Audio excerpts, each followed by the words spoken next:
Alors, Aton et Franck, comment allez-vous? Très bien, merci à toi. Forme olympique. Ben, merci à vous. Alors, j'ai deux questions à vous poser, mais avant de commencer, récemment, l'un et l'autre, vous avez sorti des projets et j'aimerais que vous en parliez. Donc, Aton, te concernant, tu es associé avec un fabricant de couteaux et de haches. Et est-ce que tu peux nous en dire plus sur tes haches? Je crois qu'elles sont en édition limitée et numérotées. Alors, tout ce que je fais, tout ce que je sors pour le moment, on essaie de faire en série limitée pour rappeler un petit peu l'esprit du GIGN. Alors, je vais pas dire élitiste parce qu'on essaie de faire des choses qui sont accessibles à un maximum de personnes. Et en fait, l'histoire avec Wildsteer, c'est que je les avais rencontrés en 2006 ou 2007 sur un salon, l'Eurosatori, vraiment purement militaire. Et on avait bien accroché. Et de là, de cette rencontre, était né le Wing, le couteau du GIGN, le couteau officiel du GIGN. Avant ça, moi, j'avais fait un autre couteau avec Extrema Ratio. Et puis ensuite, bah, il y a un an de ça, on a sorti un couteau, une série de 100 couteaux, le Krypton. Et les 100 sont partis en 24 heures, parce que ça a été vraiment un gros succès. Et de là, moi, je revenais des États-Unis. Eux, ils avaient des Tomahawk. Et j'ai vu que là-bas, aux États-Unis, c'était assez utilisé, même dans la rescue. Et Edouard, Edouard et Daniel, donc le couple qui s'occupe de Wellsell, les propriétaires, m'en ont prêté pour que je teste un petit peu. Et de là, en fait, on a sorti un tomahawk redesigné donc par mes soins. Enfin voilà, j'ai dit ce que je voulais. Donc acier brossé. Et pareil, on a dit bon, ben, on va le faire en série limitée 300. Bon, on rappelle un peu des Spartiates dans l'esprit et tout ça. Et c'est un tomahawk qui se lance très très bien. Je l'ai montré. D'ailleurs, ceux qui les ont reçus ont testé. Et ça se lance très très bien. Donc ça a un aspect ludique. En même temps, en rescue, c'est quand même assez intéressant. Après, c'est sûr que se balader avec, ça peut être un peu compliqué. Mais c'est un objet qui est quand même sympa. Et en édition limitée, donc voilà, ça fait un objet un peu rare et un peu atypique. D'accord. Et donc, bon, là, on est un peu avant Noël. Ça va commencer à se vendre quand? Ça a commencé mi-décembre, c'est ça? Ça Ça a y est, déjà oui, ça y est, commencé? ça a commencé, hein. Ouais, ouais, ça a commencé depuis début décembre et je crois qu'il en reste quelques-uns encore, quoi. Après, la D'accord, conjoncture est assez compliquée. On le voit par rapport à l'année dernière. d'accord, L'année dernière, les 100 sont partis, ils étaient à 290 euros, ils sont partis en 24 heures. Là, cette année, on sent que il y a un peu plus de mal quand même, hein, Mais voilà, ça va avec. Donc moi, les 100, ils sont à disposition jusqu'à peut-être fin janvier, fin février. On verra parce que je veux pas non plus de choses qui s'étalent. Je sais pas combien il en reste. Mais en tout cas, voilà, moi, c'est des collaborations que j'aime bien. C'est des objets un peu de prestige, sympa. Et voilà, puis il y en aura d'autres. Alors, je sais pas si on refera avec Wellsteer, mais parce que on vont passer la main. Mais il y a d'autres objets. Je fais avec le textile aussi, avec It Happen. Et puis j'ai pas mal de propositions de collaboration, mais j'en refuse beaucoup. Moi, je suis pas un influenceur. Je fais pas, voilà, j'essaie de faire des objets rares. J'ai choisi ma voie en fait, hein. Je sais que l'influence fonctionne bien, mais ça nécessite un travail un peu d'enquête quand même en amont, vérifier les produits. Alors il y en a qui le font, mais moi, comme je suis sur l'écriture, je suis sur le cinéma, je suis sur plein de choses, j'ai pas envie de faire d'erreur. Donc je préfère justement fidéliser avec quelques marques et faire de temps en temps des petits coups comme ça de collab quand je dis voilà des petits coups ponctuels, quoi. Voilà, ça reste d'accord, ponctuel. Comme ça, j'ai une d'accord. maîtrise en même temps de mon image sur des objets donnés, quoi. Ça marche. Merci beaucoup. Ben, dans tous les cas, je vais mettre le lien. On Ouais, bah, verra avec s'il en plaisir. reste d'ici à ce que l'interview soit Eh ben, ajoutée. écoute, Voilà, on fera peut-être des heureux. c'est ça, espérons. Et donc, toi, Franck, alors ma question est un peu plus longue. Je l'ai écrite et je vais donc te la lire pour que tu nous parles de ton dernier projet.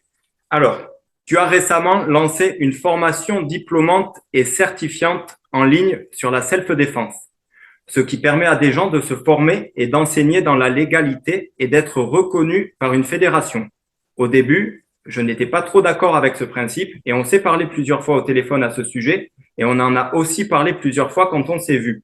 Je reprochais notamment le fait que l'on ne sait pas si dans 6 mois ou dans un an, les professeurs formés auront toujours autant de connaissances qu'au moment où ils ont obtenu leur diplôme et que l'on ne sait pas non plus s'ils seront suffisamment pédagogues pour transmettre au mieux leurs connaissances.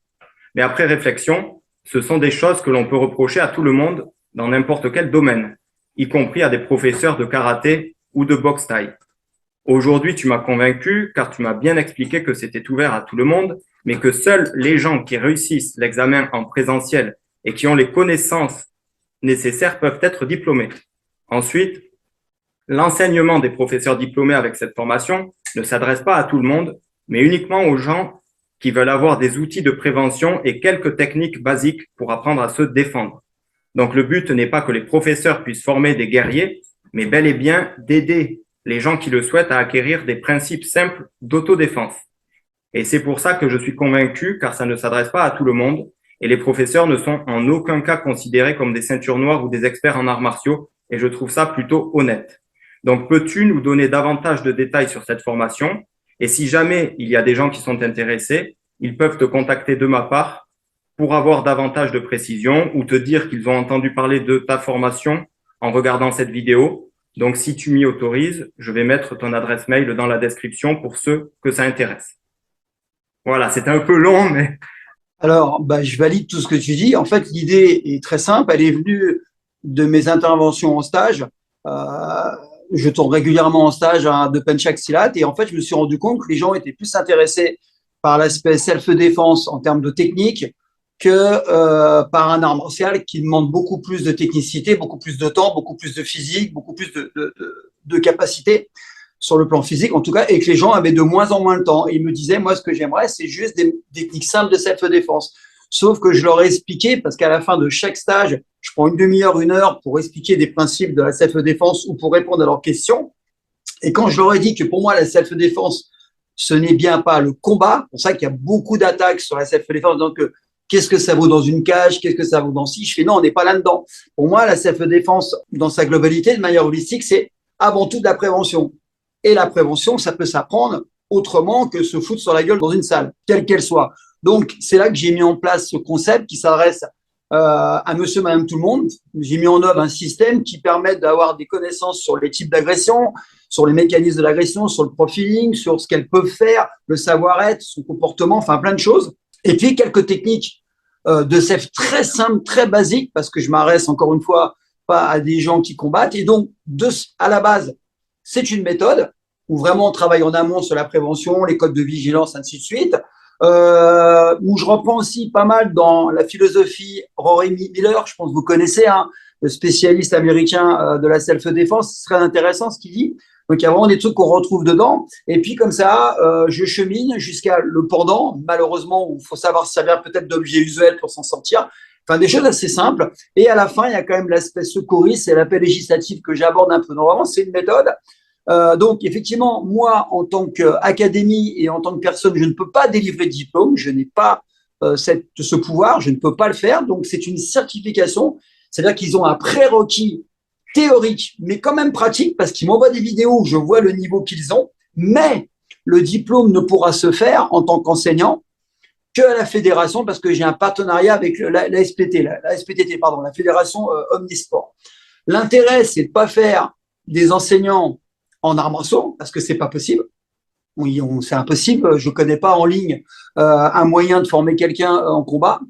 Par contre, ce qui est certain, c'est que les gens sont ces professeurs, ces enseignants, s'ils le sont, je dis bien s'ils le sont, pourront avoir les outils de tout ce qui se fait en amont. Facteur stress, psychologique, ce qu'on peut faire, pas faire, les limites face à une arme blanche notamment. Voilà, mieux se connaître. Et en fait, l'idée, c'est qu'ils puissent diffuser ces connaissances, ces outils de manière humble, parce que la self-défense, c'est large, mais il n'y a pas de théorie à 100% où tu connais, tu t'en sors. Non, c'est avoir plus d'outils qui ne l'ont actuellement pour aider un maximum de personnes à pas faire n'importe quoi.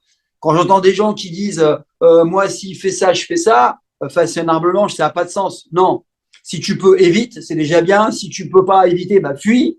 Et puis après, si tu peux pas, fais quelque chose avec des objets, mais pas aller dire je vais faire une clé de bras, je vais faire ci, ça n'a pas de sens.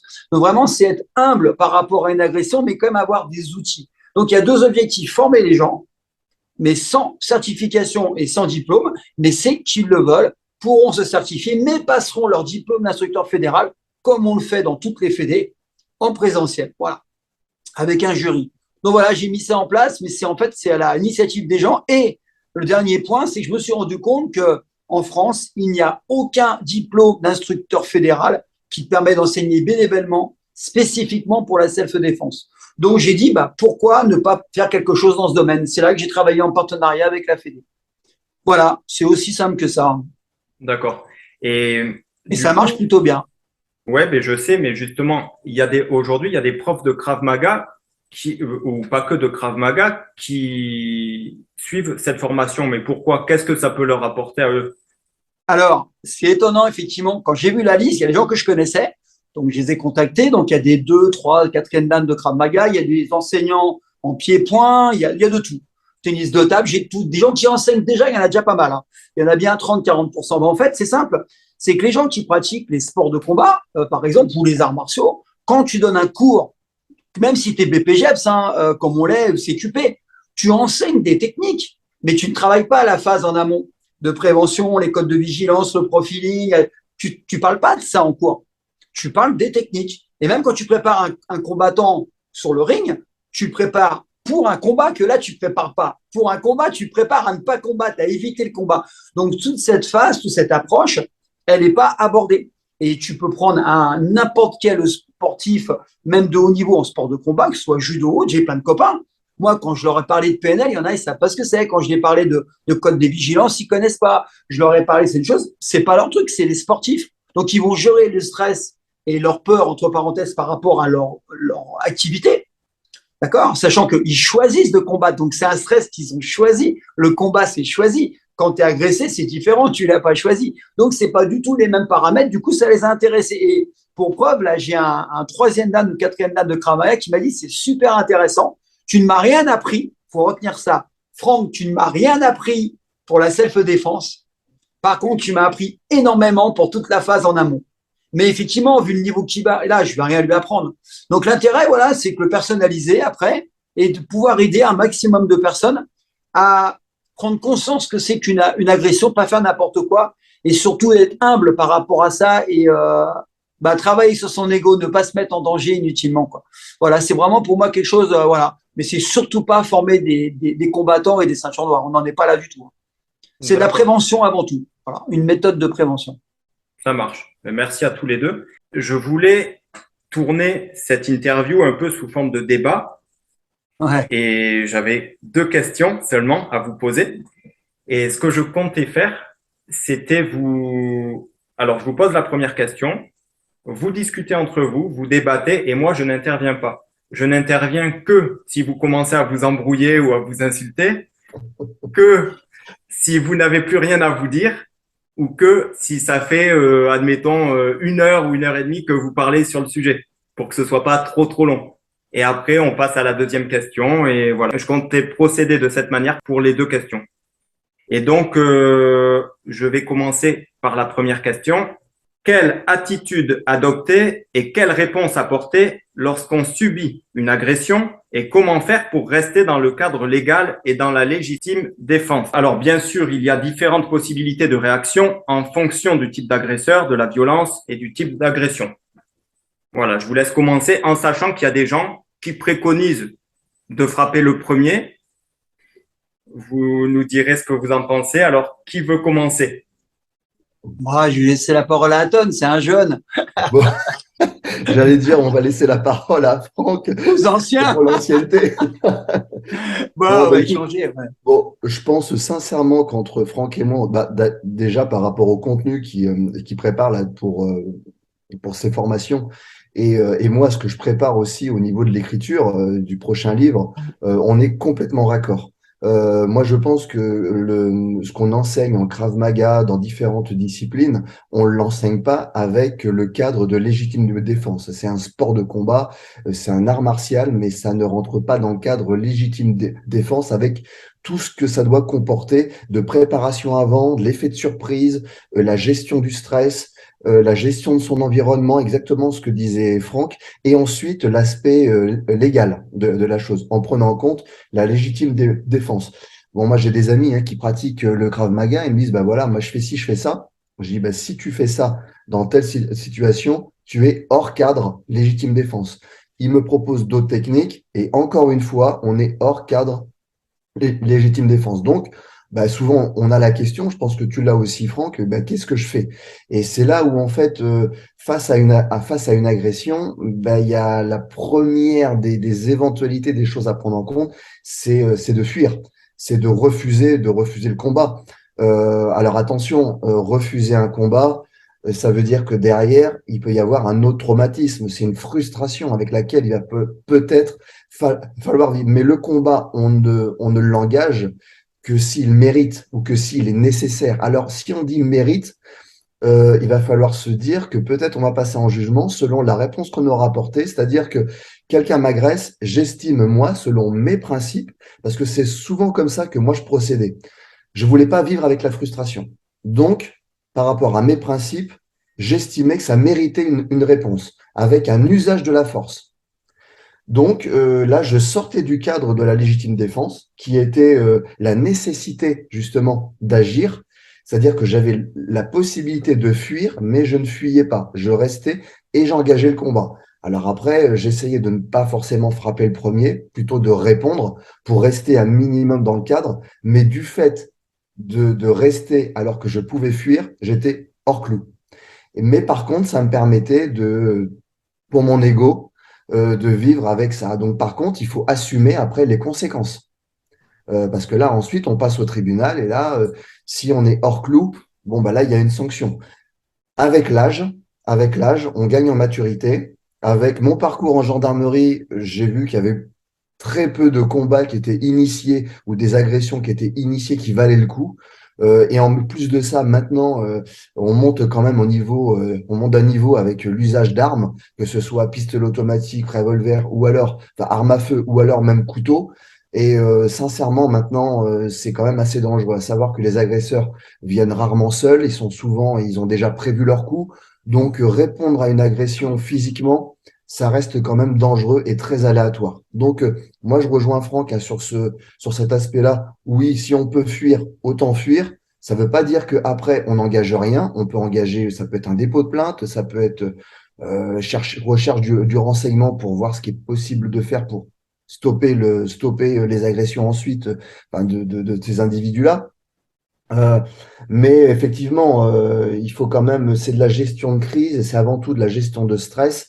C'est bien observer, c'est bien prendre en compte la situation et si on engage, bah, ça nécessite un minimum de technique, mais surtout de détermination. Et là, c'est ce qu'on va faire appel à la psychologie au combat, c'est comment se mettre dans un état physique et psychologique qui va faire qu'on peut s'en sortir, on peut mettre toutes les chances de son côté. Quand on monte sur un ring ou quand on va dans une cage, et je pense que Franck dira la même chose, la première des questions, moi c'était mais qu'est-ce que je fous là, quoi? Qu'est-ce que je fous là? Et c'est à partir du moment où on a envoyé le premier coup que là on retrouve ces sensations, mais juste avant, quand on monte sur le ring, quand on rentre dans une cage ou sur un tatami, on perd quand même un certain nombre de ses capacités physiques, mentales. On est pratiquement à 30%. Et c'est là, par la respiration, par la gestion de stress, par la remise en confiance des mots qu'on va capter de son coach, du public, de tout ce qui peut nous servir à nous regonfler, bah, c'est ça qui va faire la différence aussi.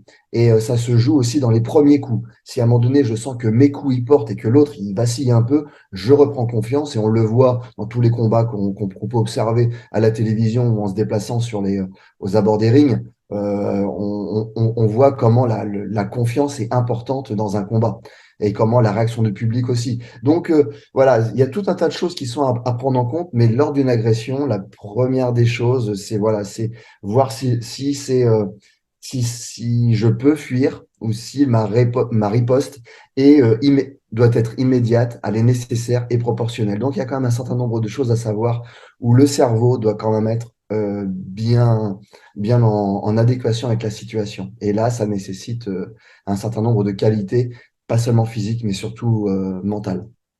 En fait, c'est intéressant ce que tu dis. Bon, toi, tu sais ce que c'est, hein, que le terrain. Hein, et en fait, quand on voit quelqu'un de ta maturité qui a vécu des choses et qui était confronté à pas une petite bagarre où on se pousse, quoi. Tu vois ce que je veux dire? Donc, tu as connu, et comme on dit, hein, qui peut plus, peut le moins, quoi. Et en fait, moi, je partage totalement ce que tu dis. Et notamment, je lisais un bouquin sur Miller, justement, c'est assez intéressant, je pense que tu le connais, hein. Son bouquin sur la violence est intéressant, et il dit d'entrée que il faut mieux éviter que fuir, il faut mieux fuir que désescalader, il faut mieux désescalader que combattre, et il faut mieux combattre que mourir. Mais c'est très clair. C'est qu'en fait, moi, je me suis toujours dit comment je fonctionnerais, même s'il y a il y a un millier de scénarios possibles. Mais je me suis toujours dit, si on me braque avec un couteau pour 50 euros, moi, je donne 50 euros. Si on m'insulte, que le mec c'est un monstre, qu'il est chargé comme une mule et puis qu'il a accompagné deux trois potes et qu'il me chauffe, l'ego, surtout tu l'as bien dit, à 40 ans, 30 ans, je réagis pas comme à 60 ans. Tu vois, à mon âge, je dis je vais 20 ans à vivre encore, je vais aller mourir pour aller faire le champion devant un mec qui a de fortes chances d'avoir le dessus sur moi.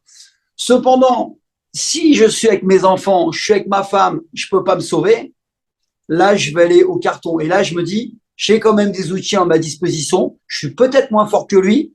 Par contre, je vais utiliser le vice, la ruse. Si j'ai un stylo, c'est un stylo. Je vais utiliser tout ce que j'ai mes capacités et tout. Et un truc très important, et ça fait rire les gens, me disent, mais pourquoi tu t'entraînes dur, Franck? Tu as des techniques en arts martiaux. Simplement, je me dis qu'à un moment donné, le physique, avec l'âge, il va faire que, tu as vu, je parlais de concours de force avec toi tout à l'heure, j'essaie de maintenir en forme physique, musculairement, je fais des sprints pour courir, je m'entraîne à faire du fractionné, je m'entraîne pour durer le plus longtemps possible et quand je ne pourrai plus, j'aurai une autre stratégie. Ouais. C'est d'éviter de fuir. Quand j'aurai 70 ans, je vais éviter, je vais fuir. Parce que malheureusement, je peux pas me rouler par terre avec un mec qui a 20 ans et qui fait n'importe quoi, du MMA et qui est sous stéroïdes. Voilà, parce que ça peut arriver. Ou être contre plusieurs mecs. Et moi, ça me fait marrer parce que les gens, ils ne pensent pas en amont comment je me comporterais. Moi, tu me braques pour piquer mon téléphone, mais je te file le téléphone. Mon ego, c'est bon, on va me dire oui, mais je te racontais une anecdote qui est assez marrante. J'étais des cours à Montreuil dans le 93 et moi, je faisais mon cours aux jeunes. Donc, c'était des pré-ados, des ados. Et je leur disais toujours, vous savez, là, c'est les arts martiaux, mais la réalité, c'est différent. Si vraiment vous ne pouvez pas faire autrement, défendez-vous et vous partez. Mais vous ne jetez pas sur lui par terre, le tapez par terre, vous le mettez hors d'état de lumière et vous courez. Vous aurez gagné. Bon. Et puis, j'ai entraîné un gamin un de ces gamins pendant 2 ans. Et puis, il a été confronté à une situation de raquette pour une montre. Il y a quelques années, ça remonte il y a très longtemps. Et lui, il m'a écouté, il a donné sa montre et l'autre, il a résisté, il a pris un coup de cutter. Heureusement, il l'a pris sur le bras, ça a traversé mais c'était pas très grave. Et donc, ce qui s'est passé, c'est que ces deux gamins, je les ai pas revus pendant un certain temps et la maman, elle est revenue en fin d'année. Elle m'a incendié. Elle m'a dit, vous êtes un mauvais et tout, mon fils, il a pas su se battre. Vous, qu'est-ce que lui a pris, ça sert à rien et tout. Et je lui dis, mais vous me parlez, je suis même pas au courant, qu'est-ce qui s'est passé? Elle me raconte la situation.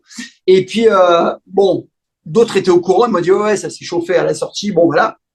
Mais je dis, madame, je suis le plus heureux des hommes. Il a fait exactement ce que je lui ai dit. Mais je dis, c'est ça, la self-défense.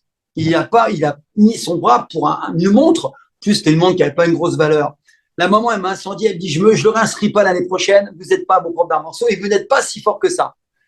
Je lui ai dit, écoutez, il n'y a pas de problème, madame. Bon. Et puis, les enfants, ils ont entendu. Donc, moi, j'en ai profité pour rebondir. J'ai dit aux enfants, vous savez, je suis pas Superman, je pratique les arts martiaux, j'ai les capacités.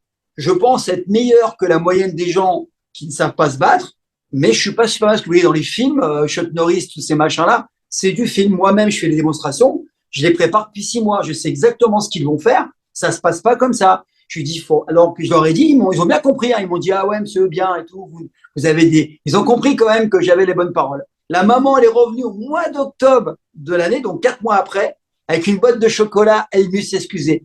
Elle m'a dit, je viens de comprendre que grâce à votre discours, mon fils n'a pas fait n'importe quoi, parce que l'autre, il était bien blessé quand même. Je dis, madame, elle m'a dit, en fait, je vais le réinscrire.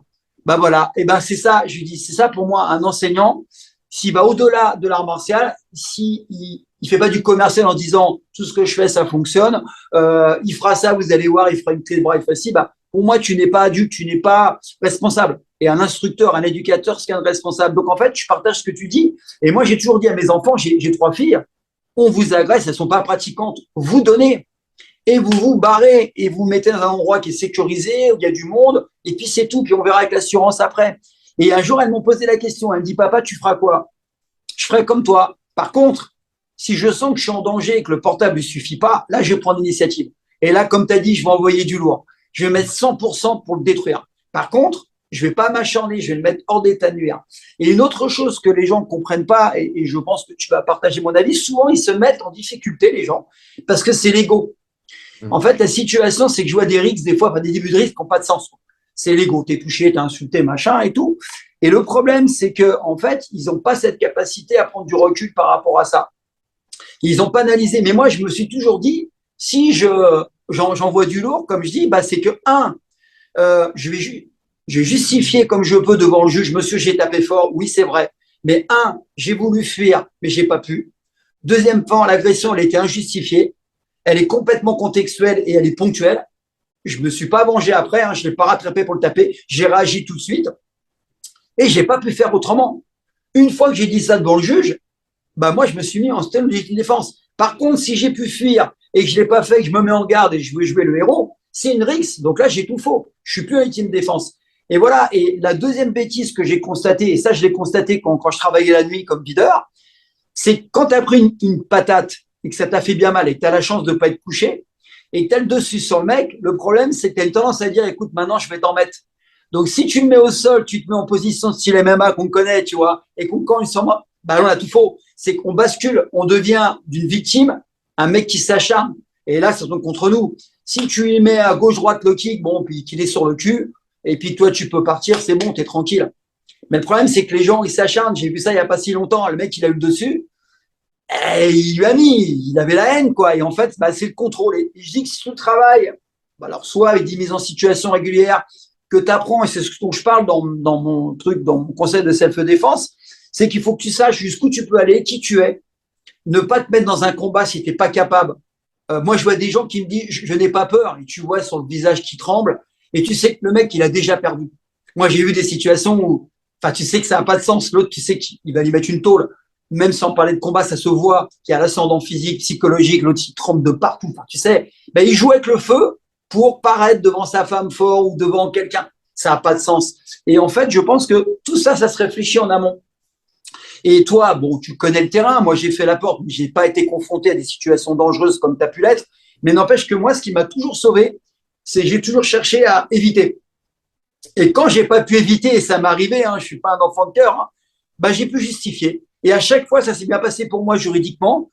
Qu'aurais pu-je faire? J'ai pas pu me sauver. Vous avez vu, je l'ai repoussé. J'ai dit, s'il vous plaît, arrêtez, s'il vous plaît, arrêtez. Il a continué. Faut bien que je l'arrête. Voilà, en fait, je pense que c'est une réflexion d'adulte qu'il faut avoir et d'être responsable et d'assumer. Faut assumer le fait d'avoir frappé. Mais si tu sais pourquoi tu as frappé, c'est facile d'assumer devant un juge. Mais c'est tout à fait ça, Franck. Moi, tu vois, j'ai travaillé en boîte de nuit aussi, très jeune, à 18 ans. Et à 18 ans, mais qu'est-ce que j'étais con, tu vois. Pour moi, chaque agression, chaque réflexion était une opportunité Une pour expérience. prouver qui j'étais. Donc, en fait, je me battais systématiquement. J'avais même parfois le patron qui sortait, qui me disait, rentre, rentre, parce qu'on était hors de la boîte. Et moi, je courais sur le parking, j'allais retrouver les gars. Je me suis pris des coups de batte de baseball. Bon, je m'en suis relativement bien sorti. Là, je touche vraiment, j'ai eu beaucoup de chance. Par contre, une chose, c'est que il y a eu des gardes à vue. Alors bon, je m'en suis pas trop mal tiré non plus, mais moi, les conséquences, c'est que j'aurais pu ne pas rentrer en gendarmerie. J'ai eu 2 ans d'enquête de moralité et j'étais mis à l'épreuve par la gendarmerie, c'est-à-dire que j'avais fait mon service militaire. Après, je pensais que j'allais pouvoir rejoindre la gendarmerie aussitôt après, et non, non, parce que ça a duré 2 ans. J'ai fait des petits boulots, puis à un moment donné, quand on a fait la porte, bon, c'est aussi un confort. C'était pas trop mal payé, j'étais À mieux l'époque, payé à tenir la porte que de faire des déménagements ou de monter des meubles.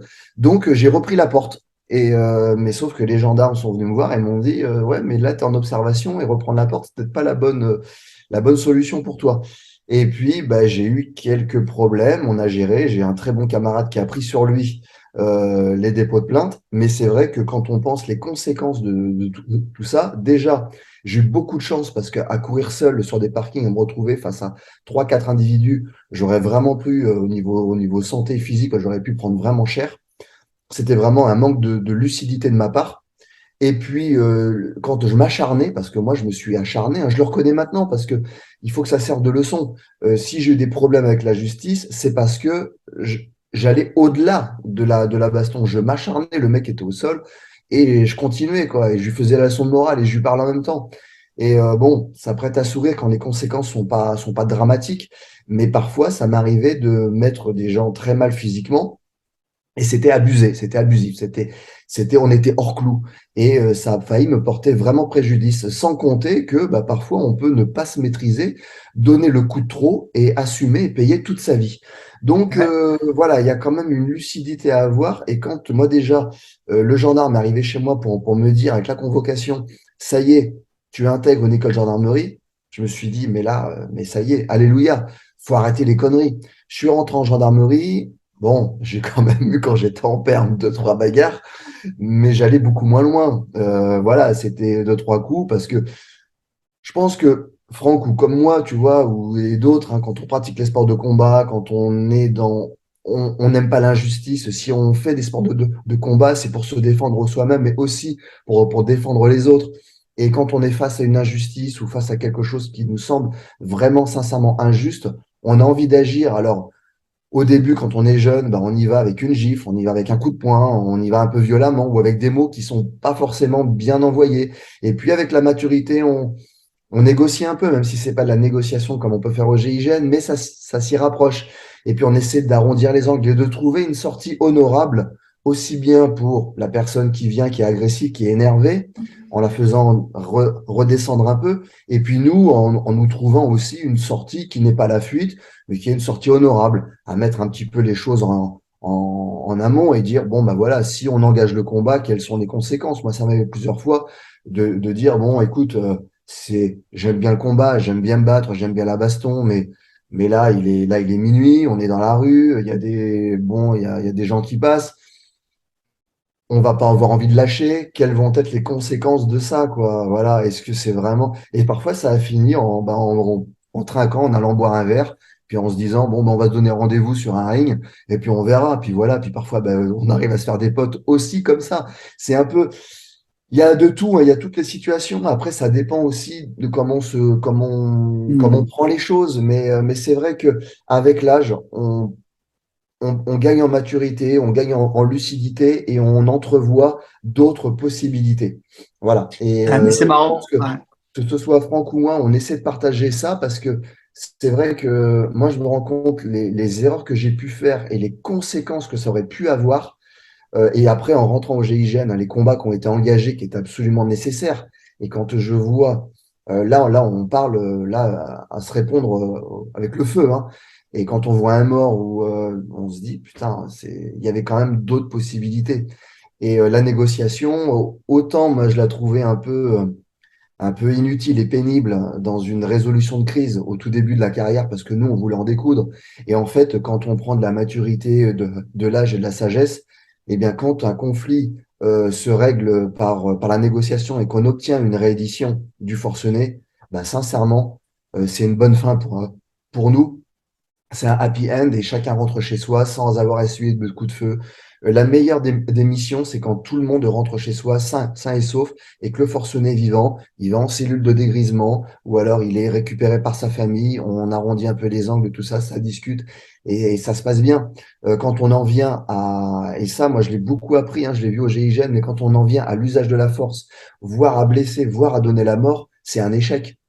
C'est vraiment un échec. Un combat évité, c'est un combat gagné. Hein. C'est pas moi qui l'ai inventé. Hein. Exactement, exactement. Mais Puis tu il faut sais, c'est savoir que marrant ce que tu dis. Hein. on vit avec ça après, hein. On vit avec ça. Moi, Mais j'ai engagé le feu et voilà, il n'y avait pas le choix. Mais c'est dur, c'est très très dur. Mais tous les gens qui ont eu des métiers à risque comme le tien, hein, je vais pas les nommer, j'en connais pas mal, on en a parlé tout à l'heure, hein, mais Ouais. je vais pas donner de nom. Et en fait, ont tous ton discours. En fait, tous les gens sérieux, responsables qui ont été confrontés à la réalité et celle éventuellement de pouvoir mourir, hein, parce que c'est le cas. Hein, au GIGN, tu risques ta vie. Hein. Déjà, des policiers lambda maintenant risquent leur vie. Ah On est bien oui, d'accord. Hein. Toi, en oui, oui. l'occurrence, quand tu vas chercher un mec, c'est pas un nouveau-né hein, ou une fille. Voilà. Et le problème, c'est que c'est des paroles qui touchent la jeunesse. Alors, malheureusement, elles sont pas des fois trop entendues, tu sais, parce que moi, je vois en ce moment quelque chose qui m'agace particulièrement. C'est que, pas pour moi, bien évidemment, mais pour les jeunes qui regardent beaucoup les réseaux sociaux, et on a une tendance à mettre un peu en exergue, tu vois, la violence, le combat. En fait, les gens qu'on mélange, par exemple, des combattants d'MMA avec de la bagarre de rue. Ce sont des sportifs de haut niveau, ce sont des gens entraînés, c'est cadré. C'est pas n'importe qui rentre dans l'octogone. C'est des athlètes hors normes, hein, mentalement, physiquement. Combat des pros avec une bagarre de rue. Mais le combat changerait complètement si le mec avait une lame dans le short, quoi. S'ils étaient plusieurs, aller au sol, tu peux pas t'apprendre ça, mais aller au sol avec 4 mecs autour de toi, c'est une catastrophe. Tu te fais planter, tu tombes à ta tête, c'est un ballon de football. Il y a des armes, ils sont à plusieurs, comme tu l'as dit. Il y a plein de paramètres qui changent. Je veux dire, ne vous trompez pas. Et même quand on fait des expériences sociales, comme tu vois, on teste des mecs dans la rue, c'est pas la réalité. Parce qu'on le sait. Dans la rue, tu es surpris, tu sais pas qui c'est le mec, tu n'as pas de gants, tu n'es pas préparé. Ça n'a rien à voir. Et je leur dis, si tu peux éviter, déceler quelque chose et éviter, mais c'est ce qu'il y a de mieux, c'est la classe, quoi. Des fois, tu peux pas, mais souvent, tu peux. J'entends souvent dans les stages, si j'avais su, je n'aurais pas été là. Si j'avais su, je ne le sentais pas, j'aurais pas dû y aller. Toi, il y a un endroit, il y a une dame qui me disait, les mecs étaient tous complètement défoncés, commençaient à se bousculer, ça chauffait. Mathématiquement, t'as de fortes chances qu'il y ait une bagarre, alcool, foule, des discussions de gens qui s'entendent pas. Ça finit mal, c'est évident, on l'a connu à la porte, hein. Ça commence comme ça, puis ça va monter crescendo parce qu'il y a plus de gestion du conscient. Et en fait, le problème, c'est qu'il y a des gens maintenant qui surfent sur cette vague de la violence, du combat, et ils te disent, oui, moi, le mec, il fait ça, je lui fais ci, je lui fais ça, et puis c'est colporté, mais sauf que, mais non, c'est pas s'il fait ça, s'il fait ci, s'il fait ça, parce qu'une fois suffit, hein, un coup de lame, c'est bon, t'es mort, hein. Et ton discours, notre discours en tant que, même si on n'est pas influenceur, moi je suis comme toi, je suis pas influenceur, je suis youtubeur par hasard, hein. C'est un moyen de communication. Moi, je prône, tu sais qu'on me dit souvent que comme je prône l'évitement, la fuite, et je dis, si tu peux faire ça, tu fais comme tu peux. On me dit que je suis pas si fort, qu'est-ce que je verrai dans une cage, faut que je me batte avec un tel pour prouver que ce que je dis c'est bon, mais ça n'a pas de sens. Et le problème, c'est que c'est colporté par des gens, c'est ça qui est malheureux, pas par beaucoup, hein, mais par des gens qui sont suivis. Je me dis, mais les gars, changez votre discours, vous parlez des choses qui sont incohérentes. On ne parle pas de la même chose. Tu te vois dire à un môme de 17 ans, s'il a une lame, tu fais ci, tu fais ça. Non. Et ce que je fais en démo, je dis souvent, c'est une démo. C'est pas la réalité. Il y a 99 chances que ce que je fais en démo, je pourrais pas le reproduire dehors. C'est pas le même contexte. Mais c'est pas compris, ça. Et l'autre fois, je discutais, il y avait un gars, je vais pas donner son nom parce qu'il est assez suivi et il parle bien. C'est un combattant et il a dit comme ça, mais on parle de choses qui sont pas du tout les mêmes, quoi. Et le mec a eu le malheur de dire qu'il y a un combattant de MMA qui a été en difficulté dans la rue. Alors, c'est vrai que c'est peu probable, mais c'est arrivé parce qu'il a dit qu'il a été surpris. Bien sûr. Et ça peut arriver. Bien sûr que c'est un grand champion, bien sûr que sur un ring, il y a peu de chances qu'il ne s'en sorte pas. Mais là, c'est un contexte qu'il ne connaît pas. C'est quelque chose qu'il n'a pas forcément imaginé. Donc, c'est aussi ridicule que de dire qu'un combattant de je ne sais quoi, hein, de Kyokushinkai, MMA, Penchak ou ce que tu veux, il soit capable d'aller dans une mission au GIGN, mais c'est rien à voir. Non, Tu ne parles pas de la même chose, quoi. Non, C'est non. pas du combat. Là, tu parles d'aller chercher un mec, quoi. Le but, c'est pas de tuer. Le but, c'est que tu meurs pas. Et le but, c'est réfléchir à des stratégies. Donc, t'es pas du tout dans l'affrontement brut, quoi. Tu vois, c'est un peu ça qui me désole. Les gens, ils ont du mal à comprendre ça maintenant. Et c'est tout à fait ça. Et ce qu'on essaie de faire au GIGN, c'est justement de bénéficier d'un effet de surprise. Parce Ah qu'on oui, sait très bien que par la surprise, en face, le niveau baisse, quoi. L'effet de surprise soit tu as la sidération, le mec est tellement sidéré qu'il ne bah sait oui, pas ce qui se passe, et ça nous laisse, nous, ce laps de temps avant que dans son cerveau, il lance ils s'organisent. il s'organise et qu'il fasse quelque chose de dangereux pour lui et puis pour nous, ça nous laisse, nous, un temps d'interpellation ou de neutralisation. Et, euh, et ça c'est dans tout. Alors, soit après, il y a la surréaction aussi. Ouais. Et la surréaction, ce qui va être vraiment là en mouvement, mais il y aura rien de coordonné, il y aura rien de lucide. Et ça peut être très dangereux aussi pour lui comme pour nous. Mais l'effet de surprise, en fait, c'est très compliqué pour nous d'intervenir sur quelqu'un qui nous sent arriver et qui se prépare, qui Ah s'organise. oui, Le forcené ou la prise d'otage où le mec a tout organisé, pour nous, c'est vraiment compliqué. ah oui. Et c'est le cas, voilà, dans la rue, l'agresseur veut mettre toutes les chances de son côté, donc il donne un effet de surprise. Et qu'on soit grand combattant de ring, de tatami ou même au GIGN, hein, ça peut arriver qu'un opérationnel, le GIGN, sorte du restaurant, ça arrive il y a quelques temps à un collègue qui s'est fait voler sa montre. L'effet de surprise, en fait, est très Ouais. défavorable. Et là, il n'y a pas de champion du monde. Et la réaction, et là, je rejoins Franck quand les gens disent, ouais, moi, je fais ci, moi, je fais ça. Moi, personnellement, je suis incapable de Bah dire, non. je peux me dire, eh bien, si j'ai l'occasion d'y penser, j'aimerais faire ci, j'aimerais être en mesure de faire Ouais. ça. Mais la situation, ça dépend. Il y a autant de situations que de contexte, que de techniques, que c'est tellement. Et puis, je vais faire une technique, il y aura une réaction qui va être différente de la suite que je me suis projeté. Et en fait, c'est la faculté d'adaptation et la lucidité, la capacité à retrouver ses esprits très Et rapidement. ça, c'est l'entraînement, des mises en Et ça, c'est situation, ça. l'entraînement. Ouais. Et puis, se fixer ce qu'on fait au GIGN, tu vois, on se crée des situations, on fait des scénarios et on va modifier quelques paramètres à chaque exercice qu'on va faire. Donc, en fait, on voit qu'à chaque changement de paramètre, les réactions des opérationnels sont différentes. Et du coup, la situation évolue, alors parfois dans le bon sens, parfois dans le mauvais sens. On fait un débriefing et puis on crée des espèces de petits automatismes et puis des impressions de déjà-vu quand on est en mission réelle. Tu Voilà. as créé des chemins neuronaux, en fait, et ça rappelle. Exactement. Bah, tu sais C'est que ce je qu'on fais essaie ça, de faire. moi, pour les mises en situation en self. Alors, pas pour monsieur, madame, tout le monde, mais quand ils veulent aller plus loin, il y a des niveaux, si tu veux. Quand ils veulent aller plus loin, une fois qu'ils maîtrisent les techniques, je mets des stress. Alors, je commence par un stress léger, tu vois, et j'augmente le facteur anxiogène. Je bosse avec un Redman, tu vois, où ils peuvent y Ouais, aller. Et en fait, mais le premier niveau de stress que je leur fais vivre, je leur demande de faire 20 burpees. C'est pas la mort, hein. ouais. Et je fais agresser par un mec. Ben là, ils perdent tous leurs moyens, ils sont là. Ben là, ils n'ont pas de conditions. J'ai dit, tu vois, premier niveau de stress. Et là, tu n'es pas à 180 pulsations, hein.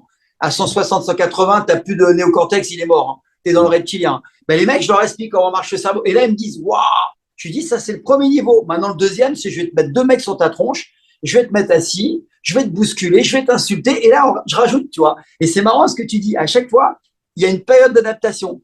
Ouais. Et ceux qui ont fait c'est rigolo, plusieurs scénarios, ben, comme tu as dit, créer des chemins neuronaux, comme c'est plus l'inconnu, ça les rappelle, ils sont un C'est peu plus plus rapide. sereins. Et c'est Ouais. rigolo, en 10 fois, hein, ouais, 10 séances, il y a déjà une énorme différence entre la première fois. C'est étonnant, hein. Bon, ça n'a Ouais. rien à voir avec ce que vous faites, bien évidemment. Mais les situations de stress rajoutées, mais intelligemment, tu vois, sans les mettre en état de choc, tu vois, de blocage, pour pas vraiment que ça crée des ancrages négatifs. En fait, on arrive à pousser des gens qui, à la base, tu vois, le fait d'insulter et coller contre un mur, moi, j'ai des gens, ils sont tétanisés, hein. Ouais. Et même des pratiquants d'arts martiaux, Ouais, parce bien qu'ils ne sûr. sont jamais été confrontés à ça. Ouais. J'ai eu le cas avec une ceinture noire. Le mec, il est resté comme ça. Ouais. Il a eu du mal à respirer, juste tenu par le col, collé dans un mur et être insulté fortement. Un truc de dingue. Bah Bah, j'ai ouais. dit, tu vois, Et tu situation que vois, tu ne peux pas moi, gérer. je l'applique pour tout, c'est-à-dire que je vais au restaurant avec ma femme, je sors si je sens une atmosphère un petit peu bizarre, ou même la période après attentat. Eh bien, en fait, j'observais toujours les différentes issues de secours. Et Et rien que le fait d'y tu ne manges penser, jamais d'eau à la rue. à jamais. Moi, j'y arrive pas. Ma femme, elle systématiquement, Ben, bien sûr, j'y bah, arrive pas. pareil. Faut que je vois la porte d'entrée, je vois la rue.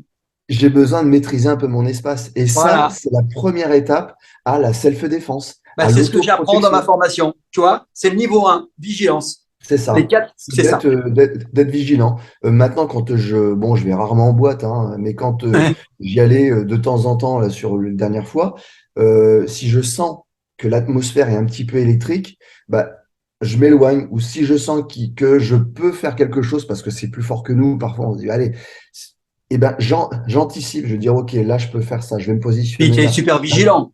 voilà, était super vigilant, était prêt, était prêt. Mais c'est vrai que c'est un mode dans lequel tu te mets, Ouais, comme c'est la un mode de psychologie au pensée, hein. combat. Moi, avant de rentrer dans une maison où tu as un forcené qui t'attend, où les terroristes, hein, les frères Kouachi, moi je devais rentrer à l'étage où étaient les frères Kouachi. Avec mon trinôme, on était trois. Je leur ai expliqué qu'on allait très certainement prendre des balles et qu'il fallait accepter la chose. Et si on n'anticipe pas le fait de prendre ces balles, la première balle qui va nous toucher, c'est bah, tu dis Oui, ça y est, je suis touché. Alors que si tu sais que tu vas être touché, mais que ça ne t'empêche pas d'avancer, tu bon, acceptes. quitte à mourir, autant que ce soit pas pour rien, quoi. Et si on peut te donner le feu avant de tomber, donc il va falloir intégrer que ça va taper, ça fera pas forcément mal. Une balle, pour en avoir pris une dans le pied, ça fait pas forcément mal tout de suite. On a une décharge d'adrénaline qui nous permet d'agir pendant un certain laps de temps. Et c'est pour ça que même quand on leur a tiré dessus, ça bougeait encore pendant un petit moment, quoi, hein. Le mec qui prend une balle et qui tombe et qui est mort tout de suite, non, c'est pas ça. À moins de taper la tête ou le cœur directement, et encore. Il y a quand même un laps de temps où il y a une réaction. Et il n'y a pas forcément de douleur. Et ça, on le sait que même un individu qui prend une balle va continuer. Après, il y a plusieurs types de balles, hein. Il y a la balle à gros pouvoir de perforation ou de pouvoir d'arrêt. On va privilégier une balle qui a un pouvoir d'arrêt, c'est-à-dire que c'est un coup de poing, c'est pas une flèche. C'est un coup de poing qui va le stopper, qui va vraiment lui mettre un gros coup. Mais parce que derrière, en fait, une balle n'arrête pas forcément un homme. Et nous, pour nous, c'est exactement pareil. Mais c'est une mise en condition. Hmm. Quitte à être blessé ou quitte à mourir, il va falloir se préparer mentalement, physiquement, à aller au plus loin. Et dans la baston, quand on rentre dans une rue ou qu'on doit passer par un parking souterrain et qu'on sent que l'atmosphère va pas être bonne, bon, après, on peut avoir des objets sur soi, ça peut être de la bombe lacrymo, tout ce qu'on veut, je vais pas rentrer dans les détails, mais c'est déjà anticipé à dire, voilà, si ça vient de derrière, si ça vient des côtés, si ça vient face à moi, s'ils sont plusieurs, qu'est-ce que je vais faire? Et ça, en fait, c'est une gymnastique que moi, je vais avoir tout le temps, c'est-à-dire que même quand je descends les escaliers pour aller dans un parking souterrain, ben, je les descends d'une certaine manière à ouvrir l'angle, ce qui fait que si Ouais. quelqu'un vient par surprise, j'ai une certaine distance. Donc, ben, je privilégie, ben, comme en moto, quand on ouvre Tu anticipes? pour Tu fermer, voilà, anticipes, on ouais. anticipe. Ben voilà, j'ouvre l'angle et dans l'observation. Et tout ça, ça devient des réflexes qui font que, non pas je le vis pas mal, parce que c'est des automatiques, je suis pas forcément parano, mais Non, au c'est un moins, état voilà, d'esprit. c'est un état d'esprit. Et Ouais. quand je me mets dans un restaurant, que je suis dos au mur et que je maîtrise mon espace, ben, je peux beaucoup plus apprécier mon repas. Et s'il se passe quelque chose, ben, prendre la tangente ou voilà, prendre les personnes. Et puis voilà, si c'est C'est un acte terroriste ou tout ça, quoi. c'est intéressant ce que tu dis parce que dernièrement, il y a une jeune femme qui me dit comme ça. Alors, ça l'a fait marrer parce que, bon, elle connaissait pas trop, mais j'ai fait une image. Elle a toujours des gros écouteurs sur les oreilles. Tu vois, l'iPhone, tu connais le truc. Et des fois, elle va dans des quartiers, on va dire, où potentiellement, tu as le facteur risque de vol, voire pire. Je lui dis, mais tu sais, toi, là, tu as toutes tes chances de pas t'en sortir, mais tu peux être champion de ce que tu veux, hein. Si tu as ton cas, s'il vient derrière et tu l'entends pas arriver, tu prends une patate, mais tu peux être champion. S'il s'est touché, tu vas tomber. Donc, le problème, c'est ton cas, c'est pas toi. Eh ben, elle m'a dit, ah ouais. Je lui dis, tu vois, ça, c'est self-défense. Quand je dis ça aux gens, il fait, ah bon? Mais j'ai dit, tu te rends pas compte, t'es déconnecté. Et il y a 7 ans de ça, j'ai eu un élève, un jeune élève qui avait des écouteurs. Il y a un mec qui est monté en scooter sur le trottoir. Tu l'entends, avec un T-Max en plus, hein. Ouais. Et le mec s'est pris une patate. Heureusement, il n'est pas tombé KO. Pour lui piquer son sac, je sais plus s'il a piqué quelque chose. Il a mis une patate. Bon, il l'a un peu loupé. Mais il me dit, ah bah, je l'ai pas entendu. J'avais mon casque. Mais j'y te rends compte, mais moi, je l'aurais entendu. L'iPhone, il était avec le casque et l'iPhone. Il n'a pas entendu un T-Max sur un trottoir. Non, mais déjà, qu'est-ce que fait un scooter sur un trottoir? Tu regardes, et un T-Max, ça fait du bruit, quoi. Je lui dis, mais tu te rends compte de ce que tu me dis? Il me dit, ah bah maintenant, eh ben ça y est. Je lui dis, tu travailles la self-défense. Tu as commencé à comprendre que ça, c'est la base, quoi. Tu ne déconnectes pas. Les gens sont complètement. Le cerveau reptilien, c'est les animaux, quand tu les regardes, mais ils se barrent, hein, dans Bien les sûr. prédateurs. Ils observent tout le temps pour boire et tout. On n'est plus en mode animal maintenant. On croit que on est en sécurité, qu'on risque rien. Et ça, c'est la grosse erreur, surtout de nos jours, hein. Ben, tu vois, c'était le titre de mon deuxième livre, Féral. Féral, c'est l'état, c'est l'état animal. Tu vois, c'est quand l'animal passe de l'état domestique à l'état sauvage. Sauvage. Quand il repasse à l'état sauvage. Et en fait, moi, c'est ce que je disais, c'est soyez à l'écoute. Et quand on faisait une intervention, tu sais, on a le briefing. Le briefing, ça, c'est la théorie. On va rentrer par là, tel trinôme ira à droite, l'autre ira à gauche, on fait ça, toi, tu passes par là. Et puis, quand on arrive face à la porte, ça ne se passe jamais comme sur le briefing. Le plan qu'on a n'est jamais le bon. Et donc, il doit y avoir une faculté d'adaptation. Il faut se remettre, se reconditionner. Et en fait, c'est ça, c'est être à l'écoute. Moi, plusieurs Ouais. fois, je ressentais où pouvait être le forcené. Tu vois, alors on m'annonçait, on dit, ouais, par rapport à la négociation, a priori, il serait dans cette pièce. Et quand tu rentres dans la maison, tu sens que non, c'est pas, il est pas à gauche, il est à droite. Et ça C'est m'est fou, arrivé une hein? fois de me Ouais. retourner et de voir le mec sortir le bras et tirer, tu vois. Et c'est mon instinct qui m'a sauvé. Parce que je me suis protégé tout de suite. Et je disais aux plus jeunes, hein, je dis, vous avez le briefing, vous tenez au briefing jusqu'au moment où votre instinct vous dira de faire autrement. Et à Ouais. partir de là, si son instinct lui dit que ce qui est dit au briefing n'est pas bon pour lui et pour le reste de la colonne, il adapte son mouvement. Et ce qui fait que derrière, en fait, ben, on apprend aux jeunes à se réajuster en fonction du comportement du premier, parce que le premier aura peut-être vu quelque chose qui fera que ce qu'il y avait sur le briefing, c'est pas la bonne Ouais, il solution. faut pas qu'il soit bloqué, quoi. Voilà, et Qu'il on laisse ça, qu'il réadapte. soit malléable. Ouais. Donc ça permet un peu, tu vois, d'ouvrir ses écoutilles, voir un petit peu très attentif à son environnement et à réagir. Et c'est très animal. C'est très Bah animal. oui. La self-défense est un comportement Ah, mais animal. on est d'accord. C'est reptilien, hein. Ouais, ouais. De toute Moi, façon, avoir le ce portable qui en main et être comme différencie, ça dans le métro, c'est pas possible. ce qui différencie un homme, enfin un homme, un homme-femme, bien sûr, d'un animal, c'est l'ego, hein. Ouais, Il se met pas en danger pour l'ego, l'animal, hein. Jamais. non, Et pour non. bouffer ou pour survivre, mais il va pas se mettre à part. T'as vu, même quand ils combattent entre eux pour le mâle avec les femelles, t'as vu, ils s'entretuent pas, hein. C'est un jeu. C'est un Ouais, jeu ouais, comme nous sur un ring. ouais, Mais c'est pas du tout ça dehors, hein. ouais. Les mecs, ils vont pas te louper, hein. Et mais ça, c'est hyper important ce que tu dis. C'est un discours qui doit être entendu par les jeunes, ça. Et ben, on Parce essaye, hein. que les femmes, c'est que les femmes, quand moi, je fais beaucoup de stages de self-défense féminine où je Ouais. leur parle à 80% de prévention et 20%, bien sûr, moi, elles vont pas apprendre des low kicks, des mawashigiri, hein. Et en fait, elles me disent souvent, mais vraiment très souvent par rapport aux hommes, mon instinct, j'aurais dû écouter mon instinct. J'aurais dû écouter, j'aurais pas dû rentrer avec ce chauffeur de taxi. Je n'aurais pas dû aller sur ce trottoir-là. Je sentais que c'était pas bon. Mais j'y suis allé quand même, je me suis dit, je vais pas me dégonfler. J'ai du caractère. Mais j'ai, tu vois, non, ton instinct t'a dit de pas y aller. Pourquoi tu y vas? Alors que tu avais 2 rues à faire et tu rentrais. Non, j'y vais parce que je veux pas me dégonfler. Je suis une femme, j'ai du caractère. Mais non, c'est des conneries, ça. Ouais. Et après, bah, elle t'en parle. Et l'instinct, c'est hyper important. Ouais. On n'a rien à prouver, en fait, c'est nous, hein, qui nous mettons, qui nous mettons Ah bah ça oui. en tête, hein, c'est un ego mal placé, hein. Mais c'est vrai que non, on n'a rien à prouver quand il s'agit. Parce que quand on est sur le lit d'hôpital, ça m'est arrivé, moi, au lycée. Bon, je le raconte dans mon premier livre, hein, alors c'est pas bien, mais j'ai raconté enfin, tout ce qui m'est arrivé de plus mauvais dans la vie, hein, parce que justement, je voulais que ça serve. Et j'avais défenestré et scalpé un élève. Donc, scalpé parce que la Ouais, vis quand était même. dans le dos. Ah ouais, non, j'avais été très très loin, j'avais été viré.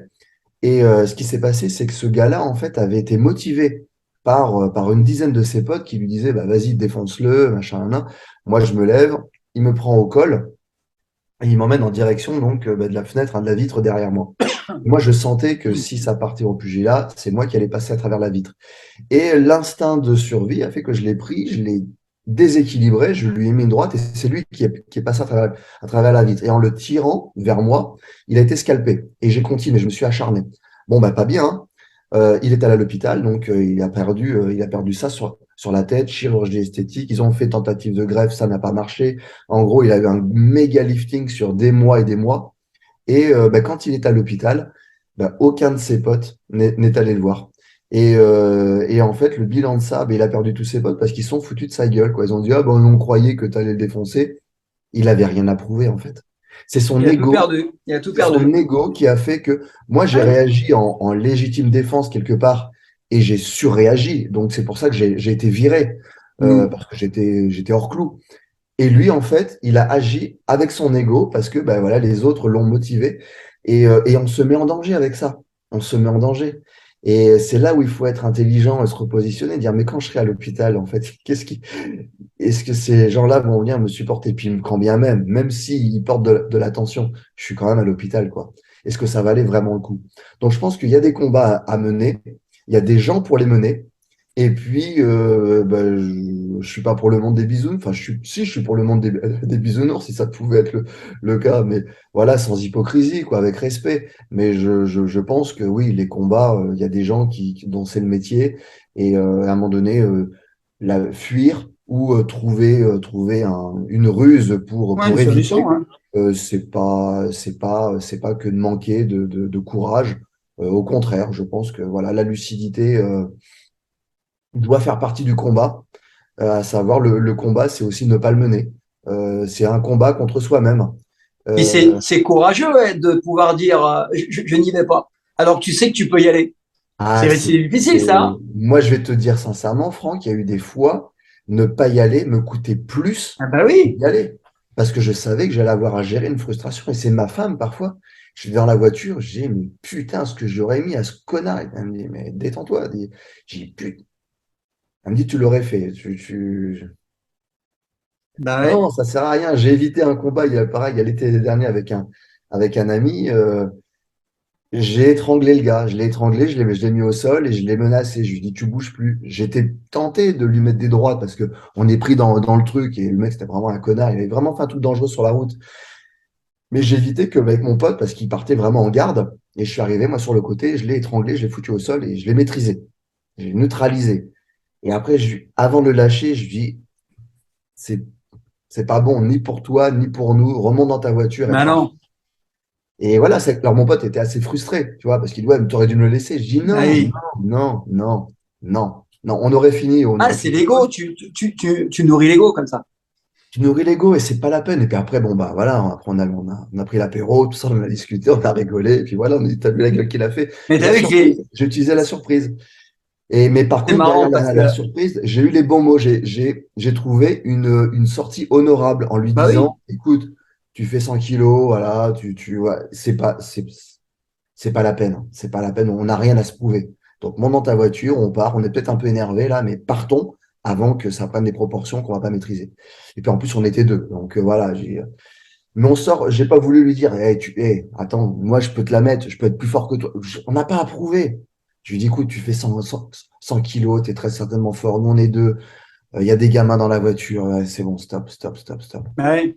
Mais Arrêtons. c'est de la sagesse. C'est la sagesse. Ouais, on essaye. Moi, j'y arrive maintenant. Honnêtement, il n'y a pas longtemps. Bon, ouais, j'y arrive. Moi, j'ai beaucoup de provoques hein, sur les réseaux, hein. Oui, bah Énormément. pareil. Tu connais ça, hein. Mais Oui. franchement, même pas mal. C'est qu'en fait, c'est tellement puéril que Ouais. j'ai dépassé vraiment tout ça, quoi. Je J'ai leur eu dis, du mal, hein. confrontation sportive, ouais, tu vois, regarde, on a fait un truc pour dire jusqu'où ça va. J'étais avec Gérald, hein, Gérald que tu connais, hein, Ouais. Major Gérald pour ceux qui connaissent pas. Et en fait, les mecs, on s'est amusé à faire des pompes avec des poids sur le dos, des pompes lestées. On s'est amusé et les mecs ont été jusqu'à dire, un, que c'était des faux poids. Et quand Gérald a dit, bah non, c'était pas des faux poids, moi je les ai pris, je les ai vus les poids. Et ben après, ils ont dit que j'avais payé Gérald pour dire que c'est des faux poids. Et après, ils ont dit que je prenais des produits stéroïdes. Enfin, tu vois. Et puis après, j'ai dit, mais donc, Ça j'en s'arrête parlais jamais. avec Anthony, je lui ai dit, mais ils en finiront plus. C'est à un moment donné, bah, faut laisser glisser, quoi. Comme Ouais. si Gérald, ce genre de mec, allait prendre des faux poids, quoi. Non, mais Franck, surtout pardon, Gérald, quoi. pardon, je vous coupe. Tu m'as devancé. J'allais parler de quelque Ah chose de merde. similaire par rapport à Ton et au Major Gérald, mais je vous laisse finir d'abord. Ah, parce que j'ai des dons de voyance. Non, mais Ça me permet de me barrer avant de me faire agresser. Non, mais bon, c'est pour dire que je pense qu'il est important quand on est comme nous visible, même si on n'est pas influenceur, de donner la bonne parole et de ne pas mettre des gens en danger inutilement ou de gonfler l'ego en disant que nous on ferait ci, nous on ferait ça. Donner des outils, rester humble par rapport à ça, mais quand même donner des conseils. C'est Hmm. toujours bien de donner des conseils. Après, les gens les appliquent pas, hein. Mais on doit être responsable quand on a un certain âge et qu'on pratique les arts martiaux, sport de combat ou autre, ou quand on est vu comme sportif de haut niveau ou qu'on est responsable, c'est important pour moi. Ouais, pareil. Je vois les choses comme toi. C'est hyper important. Il y a des gamins derrière, hein. Hmm. Ils nous suivent, hein. Nous, quand on était petits, moi, quand j'étais jeune, j'étais à l'INSEP, hein, parce que j'étais en sport de haut niveau. Bah, mon entraîneur, c'était un dieu. Les champions, c'est des dieux. Donc, s'ils avaient une mauvaise attitude, j'aurais été tenté de les suivre. Heureusement, ils avaient une bonne attitude. Moi, j'étais de l'époque de Guy Drut, quand il a été Ouais. champion olympique en Ouais. 76. Moi, Guy Drut, c'était un dieu. Il m'aurait dit, fais ci, je l'aurais fait. Donc, heureusement, il avait la bonne parole. Il avait toujours les bonnes phrases qu'il fallait, quoi. Mais si j'avais vu faire des trucs pas bien, bah, j'aurais été tenté de faire pareil par mimétisme, hein. Ouais. Pour ça, c'est hyper important que des gens visibles se tiennent bien et aient les bons discours. Pour moi, c'est ça, les bonnes personnes. Les belles personnes, c'est ça, Ouais. pour moi. Plus que d'avoir des gros bras ou autre, on s'en fout de ça. C'est clair. C'est des outils, ça. C'est des outils. C'est vrai, hein. C'est C'est vrai. du matériel, hein. C'est des C'est moyens. vrai. C'est Ouais, des c'est vrai. moyens. C'est vrai. C'est vrai. en tout cas, merci à tous les deux d'avoir répondu à cette première question. Avant de passer à la deuxième question, Ah, je voulais Les amis, si vous ne l'avez pas déjà fait, je vous remercie par avance de bien vouloir vous abonner à ma chaîne YouTube. Ça vous prend seulement quelques secondes et moi ça m'aide beaucoup à avancer et à progresser. Également, vous pouvez faire un tour sur ma chaîne, vous trouverez forcément, je pense, du contenu qui vous plaira. Donc on a du contenu sur les arts martiaux, les sports de combat, la self-défense, la musculation, la santé, le bien-être et la nutrition. Et de temps en temps, il y aura quelques vidéos plutôt axées divertissement sur d'autres thématiques. Aussi, n'oubliez pas de suivre mon frère et moi-même sur Instagram, vous avez les liens dans la description. Également les amis, je vous rappelle que j'ai des liens d'affiliation et des codes promotionnels avec des marques qui proposent des compléments alimentaires et qui n'utilisent aucun additif nocif pour la santé des gens. Il s'agit de Natura Force et de Nutrien&Co. Donc vous trouverez les liens d'affiliation dans la description et au niveau des codes promo, concernant Natura Force, vous utilisez le code CERA, donc C-E-R-A, et vous aurez droit à 10% de réduction sur le total de votre commande. Et concernant Nutrien&Co, vous pouvez utiliser le code CERA, donc C-E-R-A, et vous aurez droit à un flacon de 120 comprimés de spiruline bio à partir de 60 € d'achat. Donc si vous faites du sport ou que vous souhaitez tout simplement être en meilleure santé, vous pouvez, si vous le désirez bien sûr, utiliser mes liens d'affiliation et mes codes promotionnel. Je vous informe et je vous rappelle que si vous utilisez mes liens d'affiliation et mes codes promotionnels, je percevrai une commission sur le passage de vos commandes. Et avec l'argent récolté, cela me permettra de faire progresser et de développer davantage ma chaîne YouTube. Pour finir, je remercie d'avance toutes celles et tous ceux qui vont utiliser mes liens d'affiliation et mes codes promotionnels pour passer des commandes. Merci du fond du cœur et à très bientôt.